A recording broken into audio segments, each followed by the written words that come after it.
Vladimir de Cookshare Eaton. Ça, c'est une fusion quelconque qui s'est passée. Cookshare Eaton.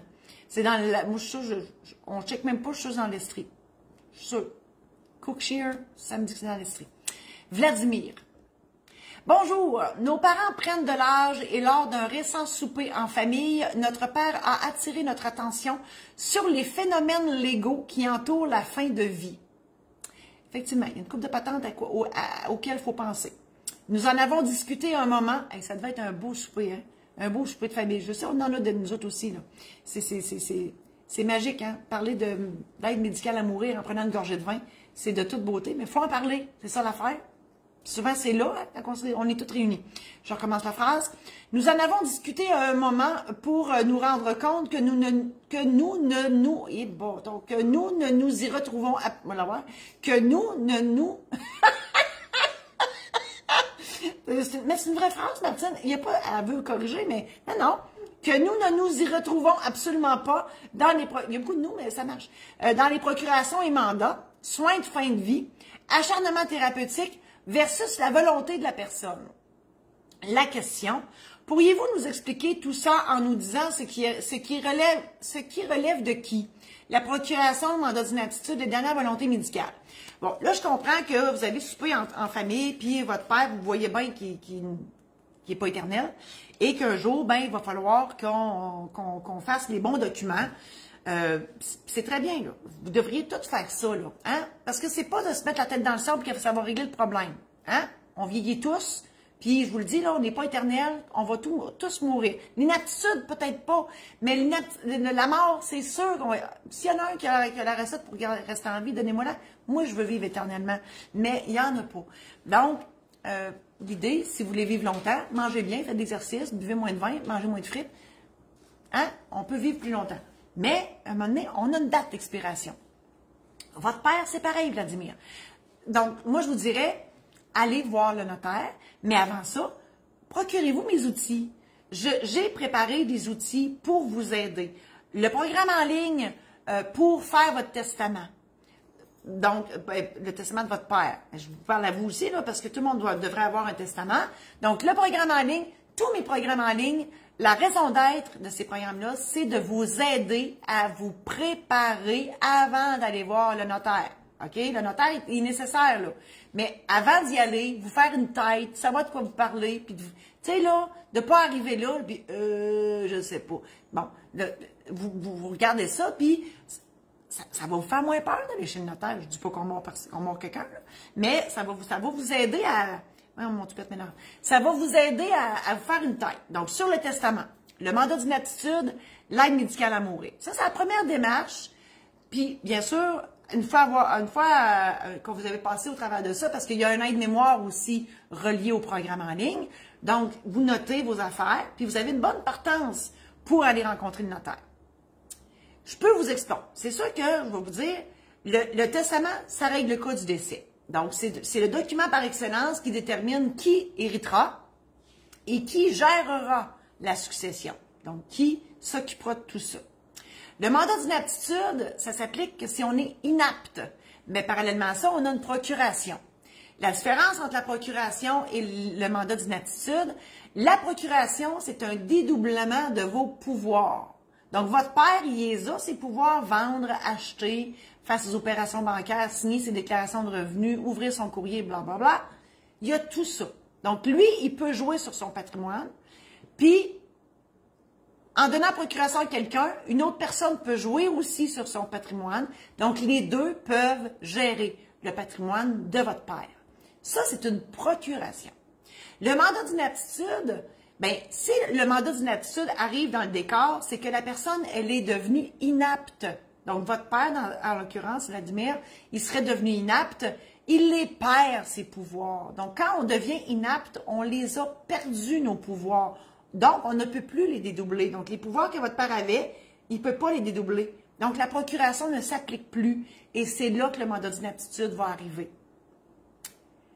Pour ce qui est de l'aide médicale à mourir, donc les soins de fin de vie, c'est une loi qui commence à être moins nouvelle, qui vous permet de refuser des soins. Parce que juste Votre père qui peut refuser des soins pour lui, vous pour vous, mais vous ne pouvez pas refuser un soin pour votre père. OK?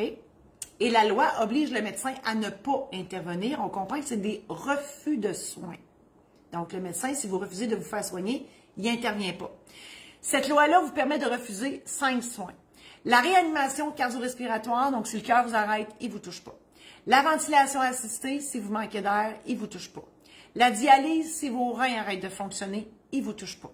Vous pouvez renoncer aussi à l'alimentation artificielle ou forcée, donc il ne vous nourrisse plus, et l'hydratation artificielle ou forcée, il ne vous hydrate plus. Si vous renoncez à ces 5 soins-là, en dedans de 7 jours, vous êtes décédé. Ce sont les médecins qui disent ça. Pourquoi?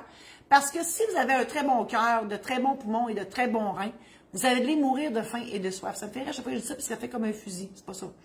Mais ça paraît bête dit de même, là. Mais c'est ceux qui vous donnent la médication pour pas que vous souffriez, là. C'est évident. Donc, tout ça va s'appliquer que si vous êtes en fin de vie, en état irréversible. Et tout ce que je vous explique là, je l'ai déjà expliqué à des médecins, puis ils m'ont dit que j'étais correct. Okay? S'il y en a qui disent que j'étais un petit peu raide, j'ai tout vérifié mon affaire avec les médecins. Ils m'ont dit que j'expliquais ça comme il faut. C'est sûr que les autres, ils ont d'autres mots, là. Ils ont d'autres mots bien compliqués pour expliquer ça. Donc, la fin de la vie, c'est la fin de la qualité de vie. Donc, imaginez-vous, votre père ou vous, Vladimir, couché dans un lit, vous regardez le plafond, puis il ne se passe plus rien. Et l'état irréversible, c'est que la médecine est sûre à 200% que vous ne reviendrez pas de cet état-là. Donc, on parle de l'Alzheimer, la sclérose en plaques, toutes les maladies dégénératives qui font en sorte que, on le sait très bien que ça va s'en aller en dégringolant, ça ne s'améliorera jamais. Bien, ça, tout ça, là, si vous êtes apte, puis que vous êtes en fin de vie en état irréversible, c'est vous-même qui l'a demandé, l'aide médicale à mourir. Mais si, puis là, ben, la médecine va décider si vous l'êtes réellement en fin de vie en état irréversible, et ils vont enclencher le processus. Mais là où nous, on intervient, les notaires, c'est si vous êtes inapte, mais là, vous ne pouvez plus le demander l'aide médicale à mourir. Il faut avoir fait le document notarié qui s'appelle des directives médicales anticipées, dans lequel on nomme les soins auxquels vous voulez refuser. Et ce document-là, il est scanné et envoyé directement dans votre dossier électronique de la RAMQ, accessible par tous les hôpitaux du Québec, au moins avec votre carte d'assurance maladie. Voilà, ça c'est l'aide médicale à mourir. Et pour ceux qui se poseraient la question, c'est quoi la différence entre l'aide médicale à mourir, les soins de confort et le suicide assisté? L'aide médicale à mourir, c'est un refus de soins, je viens de l'expliquer. Les soins de confort, c'est un acte médical. C'est un acte qui permet à la médecine de vous empêcher de souffrir. Donc, il faut comprendre que pour avoir des soins de confort, il faut avoir une souffrance, alors que pour l'aide médicale à mourir, vous n'êtes pas obligé d'avoir de la souffrance. Et le suicide assisté, mais ça n'existe pas au Canada. Ça, c'est vraiment, il vous injecte quelque chose, puis vous n'êtes plus là. Ça n'existe pas au Canada. Voilà pour Vladimir. Je vous invite à aller visiter mon site internet. J'ai hâte qu'il change. Là. Il est sur le point, mais c'est pas encore prêt. Là. Puis tu sais, là, je suis impatiente, mais ça s'en vient.